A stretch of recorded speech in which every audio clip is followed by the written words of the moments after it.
সালাম স্টিল ভোটের গাড়ি নিয়ে টাঙ্গাইল ৭ আসনে আছেন সহকর্মী খায়রুল ইসলাম। তিনি জানাচ্ছেন সেখানকার সবশেষ নির্বাচনী খবর। সালাম স্টিল ভোটের গাড়ি নির্বাচনী প্রচারণার খবর জানাতে আমরা এসেছি টাঙ্গাইল ৭ আসনে মির্জাপুর উপজেলায়। এই আসনটিতে প্রায় ভোটার সংখ্যা রয়েছে ৪.৫ লাখ। বিভিন্ন দলের কিন্তু বেশ কয়েকজন প্রার্থী রয়েছে।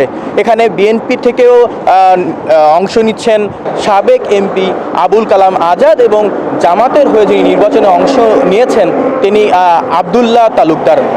আমরা কিন্তু ভোটারদের সঙ্গে কথা বলেছি, তারা আসলে আমাদেরকে জানিয়েছেন যে আসলে এই আসনের উন্নয়নে এবং এই আসন থেকে মাদক চাঁদাবাজি যে সকল প্রার্থী দূর করবে তাদেরকেই তারা নির্বাচিত করবেন। এবং তারা আরও একটি বিষয় আমাদেরকে জানিয়েছেন যে আসলে গত ১৬-১৭টি বছর তারা আসলে ভোট দিতে পারেনি।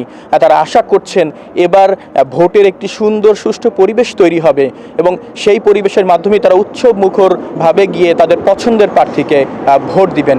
এই ছিল সালাম স্টিল ভোটের গাড়ি নির্বাচনী প্রচারণার সর্বশেষ খবর আমার কাছ থেকে।